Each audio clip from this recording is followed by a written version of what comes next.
दूसरी ओर गोवा राका का farm house. Meera एक सफेद चादर में लिपटी बेड पर लेटी थी। उसके शरीर पर इस वक्त कोई कपड़ा मौजूद नहीं था। अगर कुछ था तो सिर्फ वो सफेद चादर। खिड़की से आती सफेद रोशनी उसके वजूद को निखार रही थी। काले बालों की ओट में छुपा उसका चेहरा और आंखों से निकल रहे सफेद मोती तकियों को भिगो रहे थे। लेकिन आंखें एक पल को झपकने के लिए भी तैयार नहीं थी। उसकी आंखें एकटक बाहर अंधेरे को देख रही थीं। तभी उसे अपने जिस्म पर ओढ़ी चादर नीचे ढलती हुई महसूस हुई। लेकिन मीरा ने कोई हलचल नहीं की। कुछ ही देर में उसके शरीर पर ओढ़ी चादर पूरी तरह से हटा दी गई। राका की नजरें मीरा के जिस्म पर हाथ फेरते हुए उसके चेहरे पर टिकी थी। लेकिन मीरा अभी भी उसी तरह लेटी बाहर अंधेरे को देखने में गुम थी। राका के हाथ धीरे धीरे उसके नाजुक हिस्से को दबा रहे थे। लेकिन उसकी नजरें मीरा के चेहरे पर टिकी थी, जहाँ किसी भी भाव की कोई लकीरें नहीं थी। उसका चेहरा कोरे कागज की तरह खाली था। राका ने जोर आजमाए तो मीरा ने दर्द में अपनी आंखें भींच ली। राका ने अपने हाथ हटा लिए और उसके गाल को पकड़ उसका चेहरा सीधा किया और उस पर झुककर मीरा की आंखों में देखने लगा। लेकिन मीरा ने अपनी आंखें बंद कर ली। अपनी आंखें खोलो, राका की भारी आवाज आर्डर से भरी थी। मीरा ने अपनी भीगी पलकें खोल ली और उसकी आंखें सीधा राका की नजरों से जा मिली। राका ने गहराई तक उसकी आंखों में देखा, मानो उसके दिल में झांकने की कोशिश कर रहा हो।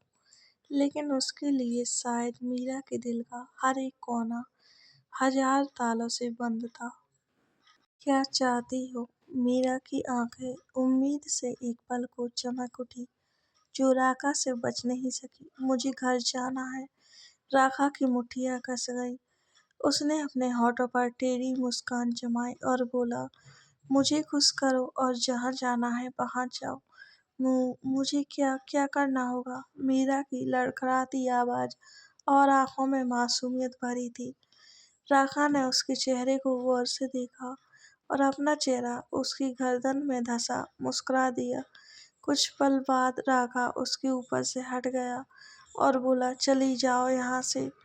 मीरा आंखों में हैरानी लिए राका को देखने लगी, जो आंखें बंद किए लेटा था। क्या हुआ, नहीं जाना चाहती? राका बंद आंखों से ही बोला, जिसे सुन मीरा ने खुद को जल्दी से चादर में लपेटा और बाथरूम की ओर चली गई। राका बालकनी से उसे ही जाते हुए देख रहा था। जैसे ही गाड़ी उसकी आंखों से ओझल हुई, राका कमरे में लौट आया। तभी उसकी नज़र आईने में खुद के वजूद पर पड़ी। उसके हाथ अपने चेहरे पर चले गए। क्या मैं इतना बदल गया कि वो आज मुझे पहचानती तक नहीं? राका की आंखों में दर्द उमड़ पड़ा। उसकी आंखों में कुछ अतीत के पल घूम गए।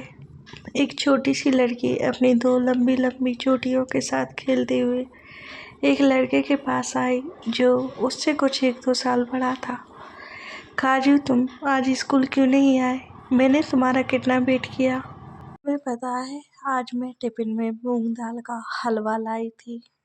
तुमने मिस कर दिया। क्या तुमने मेरे लिए कुछ नहीं बचाया? वो लड़का उदास हो गया। ओले मेला काजू उदास हो गया। मैं अपने काजू के लिए हलवा कैसे ना बचाती? लड़की उसके फूले गालों को खींचते हुए बोली और अपने पास रखे टिफिन को उस लड़के को देते हुए बोली, ए लो, खाओ। मुझे मम्मा ने जल्दी घर बुलाया था, इसलिए मैं जा रही हूँ। ठीक है, बाय। कल स्कूल जरूर आना, इंतजार करूंगी। वो छोटी सी लड़की फिर वहां से चली गई। आखिर तुम वापस क्यों नहीं आई मीरू?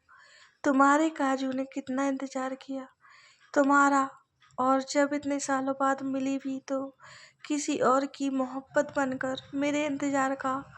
आखिर ऐसा सिला क्यों दिया तुमने मीरू? क्यों आज तुम्हारी आंखों में खुद को ढूंढने की कोशिश की तो कहीं था ही नहीं? मैं इतना बेगाना क्यों कर दिया मुझे? हमारी दोस्ती चंद दिनों की तो नहीं थी कि तुम मुझे इस तरह भूल जाओ कि तुम्हारे लिए एक अजनबी से ज्यादा कुछ ना रहूं। राका ने खुद को पूरी तरह शराब में डुबो दिया।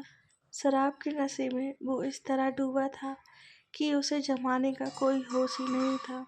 हाँ, वैसे भी अब तुम मेरी हो, पूरी तरह से मेरी हो, जिस्म से लेकर रूह तक।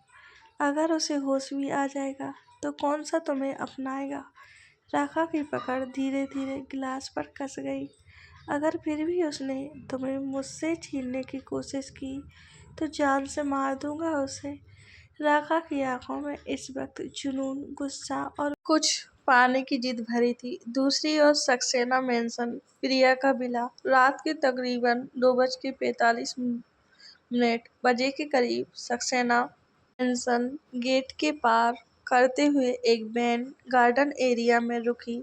मेहमान ने आगे बढ़े उस वैन का गेट खोला तो अंदर अंधेरे में दो पीली आंखें चमक रही थी। वैन का गेट खुलते ही एक काली आकृति बाहर निकली और विमान को एक नजर देख अपने कदम कपूर मैंसन की एंट्रेंस की ओर कर लिए। ए एटीट्यूड की दुकान कहाँ? विमान उस आकृति को जाते देख बोला। वो परछाई मुड़ी और विमान को घूर कर देखने लगी। विमान भी उसे घूर कर देखते हुए बोला, घूरने से डर नहीं जाऊंगा, तभी तेरी माँ सो रही है, कल मिल लेना। वो परछाई फिर वापस सक्सेना हाउस की ओर चली गई और दोनों एक जैसे, जब काम होगा तो जी हुजूरी, वरना टाटा बाय बाय, कोई लेना देना ही नहीं। विमान बड़बड़ाता हुआ उस काली परछाई के पीछे चल दिया। अगला दिन एक नए दिन और खूबसूरत सी सुबह के साथ हमेशा 4 बजे उठने वाला कबीर गहरी नींद में सो रहा था। प्रिया का छोटा सा शरीर कबीर के ऊपर छाया हुआ था, जिसे कबीर ने ही जकड़ कर रखा था, क्योंकि रात में प्रिया अपनी आदत से मजबूर बेड का राउंड लगाते नहीं थक रही थी, जिससे परेशान होकर कबीर ने उसे खुद के ऊपर सुला जकड़ लिया। इस वक्त प्रिया का नन्हा सा चेहरा कबीर की गर्दन में गुम था। तभी कबीर को अपने गले में कुछ गर्म और गीला गीला सा महसूस हुआ, जिससे उसकी नींद टूटने लगी। कबीर ने अपनी आंखें खोली और जांच की तो पाया उसकी गर्दन का कुछ हिस्सा प्रिया के होठों में कैद था।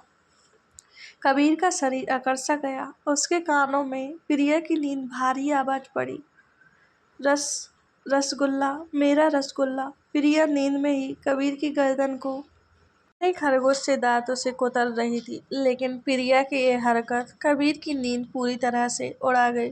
कबीर ने मुश्किल से अपनी तेज हो चली सांसों को काबू में किया और प्रिया के चेहरे को दूर करने के लिए जैसे ही हाथ बढ़ाए, उसे अपनी गर्दन में तेज दर्द महसूस हुआ, क्योंकि प्रिया अपने रसगुल्ले का बाइट ले चुकी थी। ये लड़की खाकर ही दम लेगी। कबीर ने धीरे से प्रिया को बेड पर लिटाया और अपनी गर्दन को सहलाते हुए उसकी ओर देखा तो प्रिया अपने होठों पर जीभ फिर रही थी। कबीर की आंखें उसके चमकते होठों पर रुक गईं। कबीर अपना गला तड़कर नजरें फेर बोला, अगर तुम सो नहीं रही होती तो आज तुम्हारे इन होठों को जरूर खा जाता। कबीर ने टेढ़ी नजरों से एक बार फिर प्रिया के होठों का दीदार किया तो धीरे धीरे उस पर मदहोशी छाने लगी। कबीर मदहोश सा हुआ प्रिया के होठों के करीब बढ़ गया। तभी प्रिया पलटकर दूसरी ओर मुंह कर लेट गई, जिस पर कबीर एकदम से होश में आया। कबीर ने मुस्कुराकर अपना सर प्रिया के कंधे पर टिका लिया। एक दिन तुम मुझे मार डालोगी डॉल। कबीर ने प्यार से उसके बालों में हाथ फेरा और अपने होठों को उसके बालों पर टिका उसे चूम लिया। कबीर प्रिया से दूर हुआ और बेड के किनारे बैठ गया। उसने अपनी गर्दन में हाथ फेरा, क्योंकि उसे थोड़ी जलन महसूस हो रही थी। छोटी चूहिया, कबीर प्रिया को देखते हुए हल्की हंसी के साथ बोला और कमरे से बाहर निकल गया। वहीं दूसरी ओर शिवा का अपॉइंटमेंट। शिवा के बाल इस वक्त गीले थे और गले में टॉवेल लपेटा हुआ था, जिसका मतलब था वो अभी अभी ही नहाया था। शिवा किचन की ओर जा ही रहा था कि डोर बेल बजी। शिवा की भौहें सिकुड़ गई। उसने घड़ी की ओर नजर मारी तो इस वक्त सुबह के 6 बज रहे थे। शिवा ने जाकर दरवाजा खोला तो सामने आकाश खड़ा था। उसे देख शिवा की भौहें चढ़ गई। आकाश ने उसे देखा और उसके कंधे को झटका मारते हुए अंदर आ गया। तुम कितने स्लो हो, इतना कौन टाइम लगाता है दरवाजा खोलने में। आकाश बोलते बोलते सोफे पर बैठ गया। उसने इस वक्त एक ट्रैक सूट पहन रखा था। शिवा अभी गेट से साइड भी नहीं हुआ था कि 4 बॉडीगार्ड अपने हाथ में कुछ बैग्स लिए अंदर आए और डाइनिंग टेबल पर रख वहां से चले गए। ये सब क्या है? शिवा थोड़ी चिड़ी हुई आवाज में आकाश को देख बोला। ये कुछ वेजिटेबल्स और ग्रोसरी का सामान है। आकाश नॉर्मली बोला। और इसकी जरूरत क्या है? शिवा का पारा चढ़ रहा था। एक तो उसे अपने घर में किसी का आना पसंद नहीं था और दूसरा आकाश का बिन बुलाए मेहमान की तरह टपकना गुस्सा दिला रहा था। बेशक जरूरत है। तुम इतने गरीब हो कि एक ब्रेड का पैकेट एक्स्ट्रा नहीं रख सकते, इसलिए मैं ये सब ले आया। आकाश फ्रिज से पानी पीते हुए बोला। वह की मुट्ठियां कस गईं। उसके दिमाग में गरीब शब्द गूंज रहा था। आकाश डाइनिंग टेबल पर पड़े पॉलीथिन में से सामान निकालते हुए बोला। चलो जल्दी से मेरे लिए सैंडविच बना दो, मुझे भूख लगी है। हाँ, शिवा का अब दिमाग खराब हो रहा था। अभी तक वहाँ क्यों खड़े हो? जल्दी से मेरे लिए ब्रेकफास्ट बनाओ, मुझे भूख लगी है। आकाश शिवा को गेट के पास खड़ा देख फिर बोला। शिवा ने एक गहरी सांस ली और बोला, सर मैं आपका बॉडीगार्ड हूँ, कुक नहीं। अगर इतनी ही भूख लगी है तो आप अपने शेफ से कहकर बनवा लीजिए। नहीं, मुझे बस तुम्हारे हाथ का बना खाना है। आकाश एक जिद्दी टोन में बोला और उसके पास उसका हाथ पकड़ किचन की ओर ले जाते हुए बोला, और वैसे भी ये तुम्हारा काम है कि तुम अपने बॉस की हेल्थ का ध्यान रखो। अब जल्दी से ब्रेकफास्ट बनाओ। कहते हुए आकाश ने उसका हाथ थोड़ा और स्लेब पर बैठ गया। शिवा ने अपने सामने बैठे आकाश को गुस्से से घूरा और मुश्किल से गुस्से का घूंट भर अप्रेन पहन सैंडविच बनाने में जुट गया।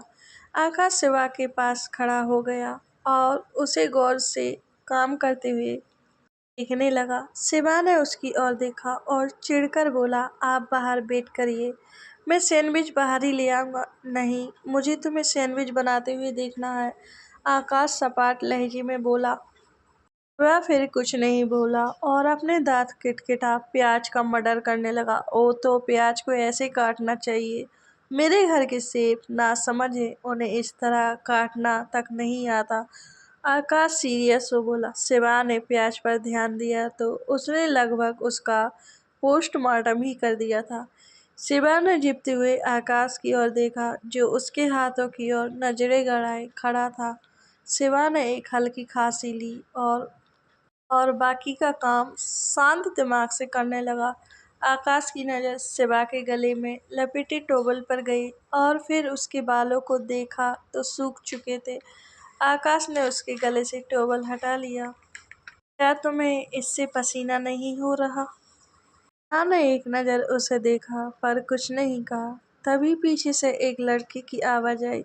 शिवा, इतनी सुबह कौन था? आकाश ने पीछे मुड़कर देखा तो उसकी आंखें हैरानी से बड़ी बड़ी हो गईं, क्योंकि सामने खड़ी लड़की ने अपने जिस्म पर सिर्फ एक सफ़ेद तौलिया लपेट कर रखा था और दूसरे से अपने गीले बाल पोंछ रही थी। तभी उस लड़की ने तौलियों को सर से हटाया और सामने देखा तो जोर से उसकी चीख निकल गई, जिस पर शिवा ने भी हैरानी से पीछे मुड़कर देखा तो सामने खड़ी लड़की वहां से सीधा उसके कमरे में भाग गई। फिर एकदम से उसने आकाश की ओर देखा जो अभी भी वैसे ही खड़ा उस दिशा में देख रहा था जहां से वो लड़की गई थी। शिवा की आंखें गुस्से से भर गईं। उसने चाकू को जोर से स्लेब पर पटका, जिस पर आकाश अपने होश में आया। शिवा ने एक नज़र उसे गुस्से से घूर कर देखा, फिर वापस सैंडविच तैयार करने लगा, लेकिन इस बार उसे आकाश की नज़रें अपने ऊपर महसूस हुई।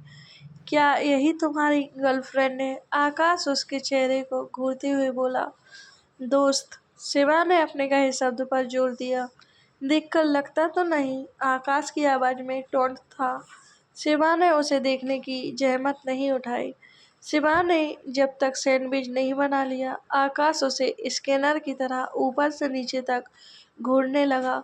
तभी उसकी नज़र शिवा की गर्दन पर एक लाल निशान पर गई, जिसे देख उसकी भौहें सिकुड़ गईं। कुछ देर बाद तीनों डाइनिंग हॉल में बैठे थे, लेकिन वहाँ घंघोर शांति थी। शिवा चेहरे पर बिना कोई भाव लिए अपने सैंडविच पर बटन लगाकर खा रहा था और अपने पास बैठी लड़की की प्लेट में भी खुद ही सर्व कर रहा था। आकाश सैंडविच की मोटे मोटे बाइट लेते हुए दोनों को बारी बारी घूर कर देख रहा था और शिवा को उस लड़की के प्लेट में खुद सर्व करता देख अपनी आंखें छोटी कर उसे घूर घूर कर देखने लगा। हम मुझे अपनी गर्लफ्रेंड से इंट्रोड्यूस नहीं करवाओगे? आकाश ने गर्लफ्रेंड शब्द पर जोर दिया, जिस पर शिवा के पास बैठी लड़की के गले में खाना अटक गया और वो जोर जोर से खांसने लगी। शिवा ने पानी का गिलास भरा और उस लड़की को दे दिया। ये मेरी फ्रेंड स्वाति है। हाँ, वैसे कितने दिनों से एक दूसरे को जानते हो? आकाश जांच पड़ताल करने लगा, लेकिन इस बार शिवा ने उसे खड़ी नजरों से देखा पर कुछ नहीं बोला। आकाश ने उसके जवाब न देने पर उसे घूर कर देखा। इस वक्त स्वाति का वहां बैठना मुश्किल हो रहा था। शर्म से उसका चेहरा तक नहीं उठ पा रहा था। उसने मुश्किल से एक सैंडविच को खत्म किया और बोली, मेरा हो गया, मैं चलती हूँ वरना लेट हो जाऊंगी। कहकर वो फुर्ती से उठी और अपने कमरे की ओर चली गई। शिवा भी अपनी जगह से उठा और उसके पीछे चला गया। आकाश अपनी गर्दन घुमा सैंडविच को जोर जोर से चबाते हुए उसे जाते हुए देख रहा था। देर बाद आकाश ने अपने हाथ में पहनी वॉच में एक टेढ़ी नजर मारी और मन ही मन बोला, इतनी देर से क्या कर रहे हैं दोनों? आकाश बार बार बंद गेट को घूर रहा था। कुछ मिनट बाद स्वाति हाथ में एक बैग लिए तेज कदमों के साथ वहां से निकल गई। पीछे से शिवा बाहर आया और डाइनिंग टेबल से अपनी प्लेट उठाने लगा। हो गया रोमांस? आकाश शिवा के गाल पर पिंक लिपस्टिक के निशान देख टॉन्ट मारने वाले लहजे में बोला। शिवा ने आकाश को ऐसे देखा मानो किसी पागल को देख रहा हो, लेकिन उसने कुछ नहीं कहा और जाने के लिए पलट गया। मेरे लिए और सैंडविच बनाओ, आकाश ऑर्डर देते हुए बोला। शिवा ने उसके सामने पड़ी प्लेट में नजर मारी तो वो खाली थी। आप पहले ही 5 खा चुके हैं तो क्या हुआ, मुझे और खाना है। शिवा ने प्लेट पर अपने हाथ कसे और किचन में चला गया। आकाश उसे जाते हुए देखने लगा और मन ही मन बोला, मैंने तो इसे हल्के में ही ले लिया। मुझे क्या करना, उसकी लाइफ है। शिवा ने सैंडविच बनाए पर इस बार उसने उनकी साइज बहुत ज़्यादा बड़ी कर दी। शिवा प्लेट ले डाइनिंग टेबल पर आया तो आकाश वहां नहीं था। ये कहाँ गया? शिवा ने इधर उधर देखा तो आकाश उसे कहीं नहीं दिखा। क्या ही चला गया? अगर जाना ही था तो बता कर जाता, अभी कौन खाएगा? शिवा गुस्से से बड़बड़ाया और चेयर पर बैठ सैंडविच खाने लगा। फेंक तो सकता नहीं था और अभी तक उसने ढंग से ब्रेकफास्ट भी नहीं किया था। अभी सुबह बैठकर सैंडविच को अपने होठों के करीब लाया ही था कि आकाश ने उसका हाथ पकड़ लिया। शिवा ने सर उठाया तो उसके चेहरे पर पानी की बूंदें गिर गईं। उसने देखा तो आकाश भीगे बाल और कमर पर टॉवेल लपेट उसके पीछे खड़ा था। शिवा की आंखें हैरानी से बड़ी बड़ी हो गईं। आकाश ने उसके हाथ से सैंडविच लिया और प्लेट को उठा साइड में बैठते हुए बोला, तुम मेरे सैंडविच क्यों खा रहे हो? ये मेरा है, अगर खाना है तो अपने लिए बना लो। आकाश उसे घूरते हुए सैंडविच के बड़े बड़े बाइट लेते हुए बोला।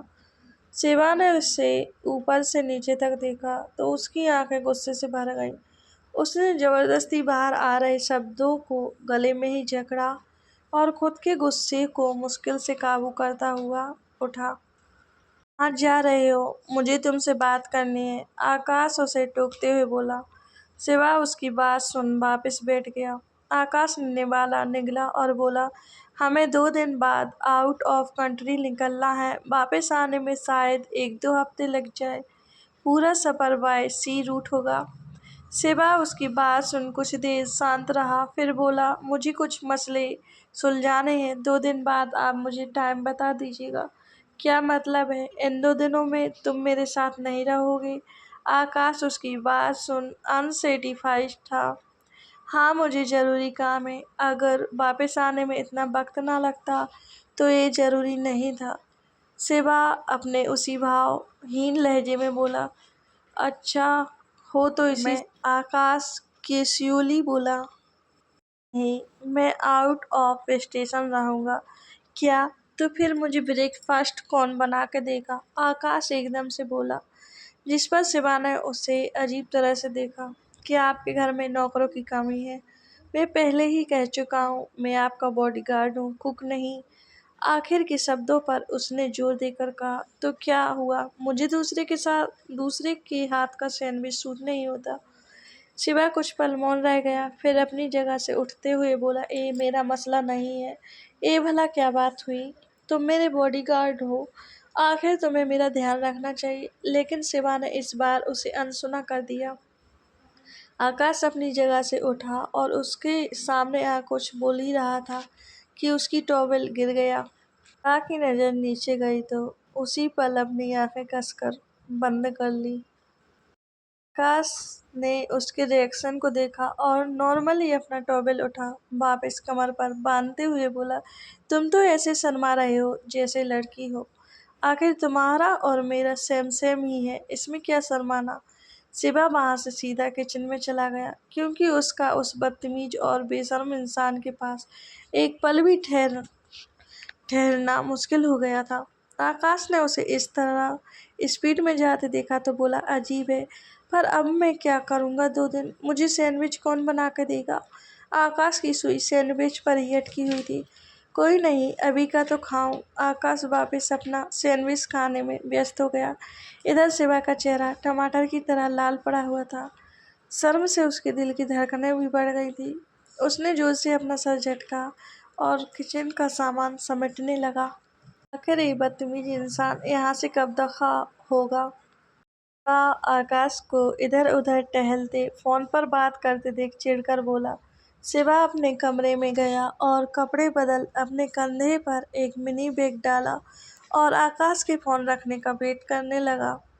आकाश ने फ़ोन रखा और शिवा को तैयार देख बोला, तुम कहाँ जा रहे हो? कुछ काम है? अच्छा, मुझे निकलना है। हाँ तो जाओ, मैंने कौन सा तुम्हें पकड़ कर रखा है? शिवा ने गुस्से से अपनी आंखें बंद की और एक गहरी सांस ली, क्योंकि उसकी सहनशक्ति किनारे पर थी। आकाश सोफे पर बैठा और बोला, तुम सच में बहुत गरीब हो, एक टीवी तक नहीं है घर में। आह कितनी गर्मी है, एसी नहीं है क्या? कोई नहीं, फैन से काम चला लूँगा। अभी आकाश बोल ही रहा था कि उसे गेट की जोर से बंद होने की आवाज़ आई। इस पर आकाश एक पल को चौंक गया। कैसा इंसान है, अपना घर ऐसे ही किसी अनजान के हवाले कर गया। क्या वो मुझ पर इतना विश्वास करता है? मैं हूँ ही इतना अच्छा, कोई भी मुझ पर आँख बंद कर विश्वास कर ले। आकाश खुद की ही बड़ाई करने लगा। इधर शिवा की गुस्से से नसें फटने को थी। अगर वो वहाँ एक सेकंड भी और रुकता तो शायद वो आकाश का खून कर देता। इधर कपूर मैंशन से हमारी नन्ही सी प्रिया हर चीज़ से बेखबर आराम से सो रही थी। तभी दादी कमरे में आई और प्रिया को सोते देख मुस्कुरा उठी। दादी ने खिड़की के पर्दे हटाए तो सूरज की तेज रोशनी सीधे प्रिया के छोटे से चेहरे पर पड़ी और उसकी नींद में खलल डालने लगी। प्रिया ने कर कंबल को अपने मुंह पर ढक लिया। दादी उसके सिरहाने बैठी और उसकी कंबल को नीचे कर बोली, बेटा अब उठना नहीं है क्या? चलो जल्दी से उठ जाओ। नहीं दादी, थोड़ी देर और सोना है। प्रिया अलसाई आवाज में दादी से लिपटते हुए बोली, बच्चा ब्रेकफास्ट का वक्त हो चुका है, जल्दी से उठ जाओ, फिर तुम्हें अपनी दवाई भी तो लेनी है। हम आज मुझे टेडी उठाने नहीं आया। क्या वो अभी तक सो रहा है? हाँ, वो अभी तक सो रहा है। दादी ने उसके बाद कुछ और कहा, जिस पर प्रिया की नींद पूरी तरह उड़ गई। वो एक झटके में उठी और अविश्वासी अपनी बिल्ली सी आंखों को बड़ा बड़ा कर दादी को देख बोली, सच्ची मुच्ची, ओ दादी मेरी क्यूट क्यूट मुआ। प्रिया दादी के कस के गले लग दूसरे ही पल उनके गाल पर जोरदार किस कर दी। दादी उसे इस तरह एनर्जेटिक देख हंस पड़ी। चलो दादी, हम उससे मिलकर आते हैं। प्रिया बेड से उतरने को हुई कि दादी ने उसका हाथ पकड़ रोक लिया। क्या हुआ दादी? बच्चे अभी कबीर घर पर है, जब वो ऑफिस चला जाएगा तब तुम उससे मिल लेना, उससे पहले नहीं। क्यों दादी, हम कबीर जी को भी उससे मिलवा देते ना। नहीं बच्चे, अगर कबीर ने उसे देख लिया तो वो उसे यहाँ से बहुत दूर भेज देगा, इसलिए अच्छा है कि तुम कबीर को उसके बारे में भनक तक भी ना लगने दो। ठीक है। प्रिया दादी की बात सुन परेशान हो गई। ठीक है दादी, मैं उन्हें नहीं बताऊंगी, लेकिन मुझे जल्दी से मिलना है। आप 2 मिनट रुको, फिर हम दोनों साथ में नीचे चलते हैं। प्रिया स्पीड से बाथरूम में भागते हुए बोली। तभी स्पीड से उसने अपना रुख कबर्ड की ओर किया और जल्दी से कपड़े ले बाथरूम में घुस गई। उसे इस तरह भागते देख दादी ने चिंता से उसे आराम से चलने को कहा, पर प्रिया इतनी खुश थी कि उसे कुछ होश ही नहीं था।